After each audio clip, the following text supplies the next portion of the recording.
Away from Washington, we move to the African continent, where across West Africa, young people are not just demanding change, they are confronting power. Well, from street protests to digital campaigns, youth movements are reshaping politics and changing how governments respond to dissent. Today on Global Digest, we are asking, are leaders listening or only reacting? Well, I'm joined by Dr. Remadji Hoinathy. He is a senior researcher at the Institute for Security Studies. He is here to unpack what this new wave of youth activism means for democracy and for stability in West Africa. Hello, Doctor. Thank you for joining us today.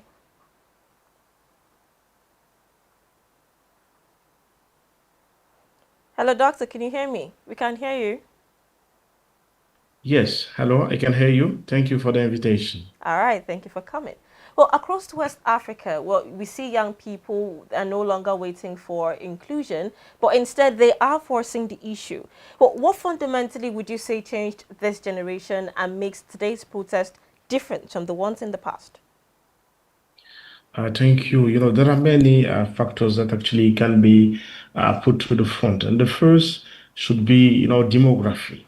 If you consider most of the countries in West Africa, actually the youth are the biggest part of the population, meaning the biggest part of the citizens. So when we have in place governances that are not no more able responding to the needs of the biggest part of the population, then it is to be expected naturally that this biggest part of the population would be on the front way, in processing and claiming better situation. That is one.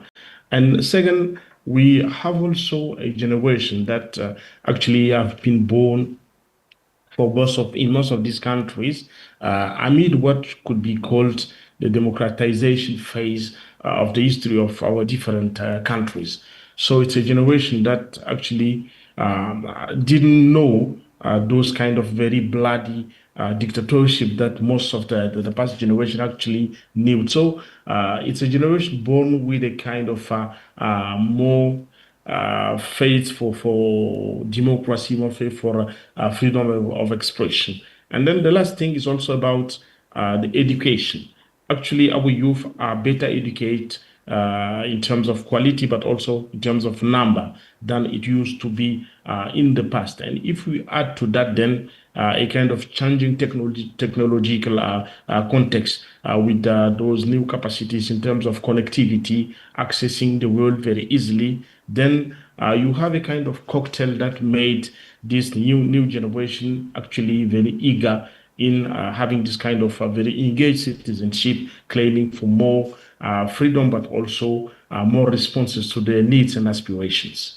Okay, so let's look at the root causes of these issues. Would you say this wave of activism is driven more by economic pain, where we have less jobs, inflation, and of course inequality in spending power? Or is it by a deeper crisis of political trust in the already established institutions? I would say that when you put together unemployment of most part of the population, talking about the youth, when you add to this inflation, meaning difficulties for most of the population accessing decent living conditions, inequality in access to public resources, but also to power, then you are already in a very deep crisis of political trust in institutions, because the role of an institution is to respond to people's need and aspirations. And the institutions are also in place to offer people possibilities of fulfilling their aspiration and dreams. And people only could trust and believe in institutions if they can ensure a minimum, of this border. But unfortunately, what we observe then in different countries in West Africa is that this is very scarcely the case. What we observe is rather a kind of a mode of governance that is dominated by a very close and small class of elites serving a minority with a very clear gap between those elites and the large part of the citizens. So this clearly set in place a kind of very deep governance crisis in most of the countries, and coming with then a very big crisis of trust in the institutions. And I think for all the regions actually in West Africa, this is something that is dearly needed. Setting a kind of governance that would again bring people to trust the institutions and trust the states. Let's look at government's response. Well, we have seen across West Africa and, of course, other parts of the region where government usually responds with force, where it gets to arrest protesters, it bans these protests, and sometimes, police brutality and excessive use of force become a conversation around this period. Well, what would you say the risk leaders take when they treat political frustration as a security threat? Yes, using banning access to new technologies or to public space, arresting people and repressing demonstrations actually is a kind of radicalization already in terms of governance. And force is not the right response to citizens claiming what could be considered at the minimum doable by the regimes that are in place. And in many cases, they exaggerate use of force, like, for example, the case of Chad under transition, where more than 20 demonstrators have been killed, some of them arrested. Or if you consider closer to us, the case of Tanzania after the last election, where people have been very strongly repressed and a lot of them killed. The result is only a more fragmented society with exacerbated divides and grievances that can take very long to heal. And the exacerbation of those grievances and social fragmentation will then lead to a sort of radicalization that in turn could bring to further violence, meaning that strict measures like bans, arrest, repression could stop demonstrations but never, end up grievances. In the contrary, they could only lead to a kind of a vicious cycle of violence and unrest. Let's take a look at Uganda. Uganda is having its elections in a couple of days, and ahead of that time, there has been a social media ban. We have seen this trend go around across African continents, where closer to the elections, there is a ban on social media or there is a drop in internet access. Social media has turned protest into movement overnight. Does this digital mobilization strengthen youth influence, or does it expose them to faster repression from the government? Okay, staying on the example that you just mentioned, talking about Uganda, Yeah. if the government has to take extra measures like banning internet, it clearly means that actually it represents really a kind of new power that they have real difficulties controlling. And Uganda is not the only country with this situation. Before Uganda, we observe such situation in many cases. For sure, we could today say that digital power is a real game changer in politics and citizen engagement on the continent. But let also not lose sight of the fact that it's a reality with many faces, some being not absolutely advantaged.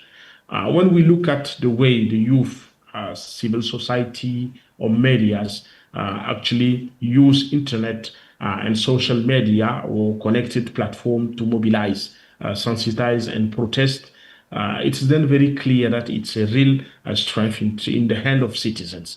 Even in contexts where public demonstrations actually are banned or strictly controlled, the virtuality that actually is offered by those connected platforms represent really a kind of new citizen engagement that could change games on the continent. And unfortunately, in many places in Africa, actually, most of the state actually try very hard to control then this new power by appealing to different techniques, including intelligence means to monitor, control, or repress this new power.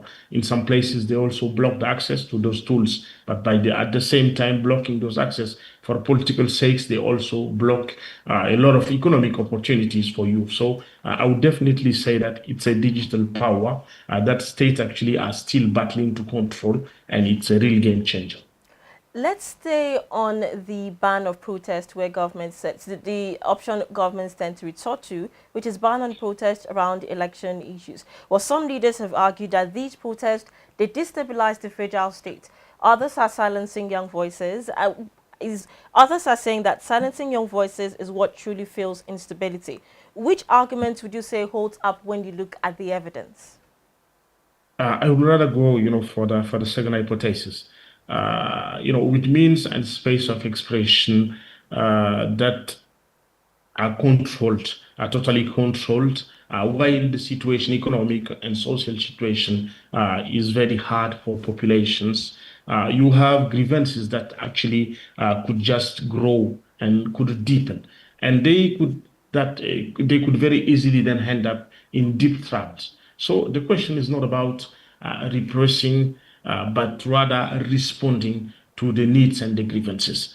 Most of the protests, in many cases, start very peacefully. If there is any will from the different states, hearing the people and proposing solutions beyond repression, they could end up as peacefully as they started.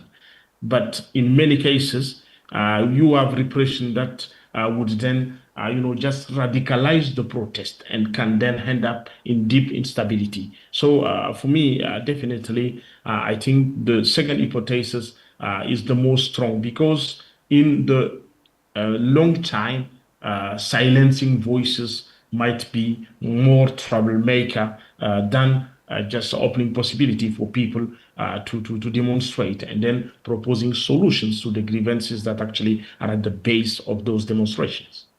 Dr. Remadji, young people have come up with the argument that they are actually impacting change, that these protests are the only way that, young people can be heard by the government. We saw that happened in the case of NSAS in Nigeria, the Gen Z government in Kenya, across Uganda, Tanzania, and other countries. But beyond the headlines, young people are saying that these movements have actually changed political outcomes, policies, elections, and leadership favor. Has this really become the way forward in West Africa? Yeah, the situations are very different in on the continent and in West Africa per se. But then it's true that today young people, because demographically they are the biggest number in on the continent, but because the fact that they are also nowadays very politicized and very conscious of the dynamics in their different countries, they can really actually be the game changers. The problem is about the kind of governance that is in place. And when you look at West Africa, I've been talking about Chad, and the way actually the youth tried under the transition to have a kind of a new leadership with open elections and possibility for a democratic country. We could say that they didn't manage to go through because their demonstrations have been bloodily repressed.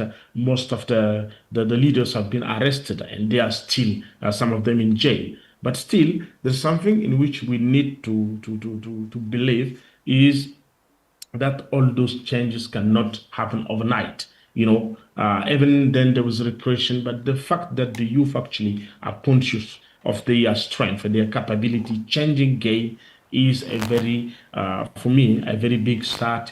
For most of our societies. And you talked about ending SARS in Nigeria. We cannot today say that the result of this demonstration is 10% or 0%. There is something that clearly have changed, with regarding the situation with SARS in Nigeria. So we need to believe in the possibility of the youth in the mid or the long term, really beginning the game changes on the continent. Away from 2025, let's look at 2026. What would you say would happen if political systems continue to exclude young people, where they do more reforms and more resistance? Are we looking at more radicalization? And what would governments do now to change this trajectory? I definitely think that there's no choice nowadays than coping with the youth that I insist on saying actually constitute most of the African population. You cannot keep having a side, the biggest part of the community that represent actually in terms of labor possibility, in terms of creativity possibilities, etc. You cannot keep ignoring this big part of the community. So, for me, definitely, there is no choice than coping with the youth in terms of setting.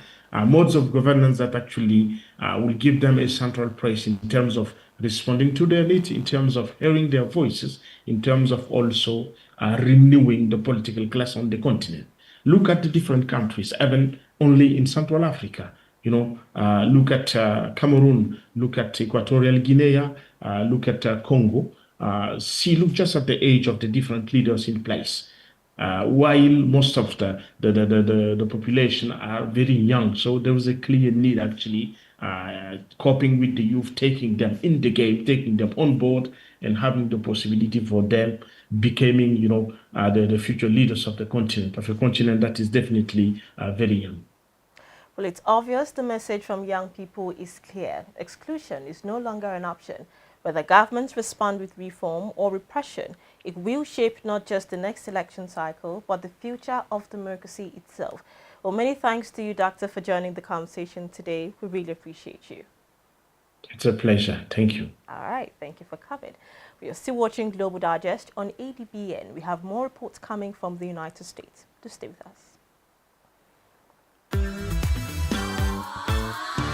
For your news on the go, ADBN is everywhere you are. Stay connected with us across all our social media and streaming platforms for exclusive news updates, captivating stories, and more.